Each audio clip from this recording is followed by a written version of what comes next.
Yeah, we're rounding up unemployment. So for every country, they have statistics that they use to measure or to monitor the rate of employment and unemployment. So it's simply called the labor force survey. So it's a regulation, or it's an organization that is mostly funded by government to measure or to monitor the level or the extent to which the country is unemployed or employed. So that takes us to the labor force survey. I wrote the LFS is used by different countries, mostly funded by the government. They are started with responsibility of monitoring the unemployment rate, employment rate, and the process of employment within an economy. So the LFS, what they do is they come up with statistics that help government to make decisions or policy regarding employment within the economy. That is what LFS does. Do we understand LFS here? Do we understand, please? So that takes us to the survey, or the rate at which they measure unemployment and employment rate. The first one is employment rate. When we talk about employment rate, we're talking about the percentage of those who are employed within the country. The percentage of those who are employed within the economy. It is number of employed, those that have a job, either part-time or full-time, divided by the working age population, which is from 16 to 65, multiplied by 100. That is employment rate. Do we understand employment rate here? The number of employed divided by the working population times 100. Is it clear? Yes. Then we have the unemployment rate. For unemployment rate, it has to be the definition of ILO. So it is ILO unemployed divided by the labor force multiplied by 100. ILO unemployed divided by the labor force multiplied by 100. You better be here. That's unemployment rate. Then we have the active rate, or the participation rate. For the active population, we're talking about those who are within that age category and are economically active. So for the active population, it is the active population divided by the working age population. Because in as such as you are within the working age population, you are supposed to be economically active. So the active population divided by the working age population, which is economic active and economic inactive. The sum of economic active population and economic inactive population, that gives us the working age population multiplied by 100. Do you understand participation rate here? Yeah. In the exams, we might call it participation rate or active rate. It's still the same. The active population or the participation population divided by the economically active and economically inactive multiplied by 100. Do we get that, please? Do you get it, please?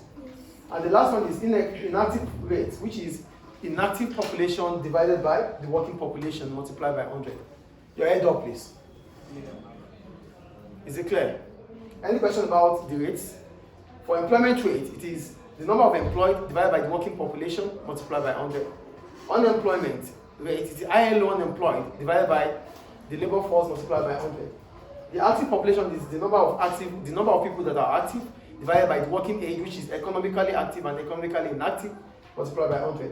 And for the inactive rate, which is the number of inactive population divided by the working age, which is still economic active and economic inactive, multiplied by 100. Are they clear? And the last thing we need to know is underutilization of labor. When we talk about underutilization of labor, it simply means labor is not fully utilized.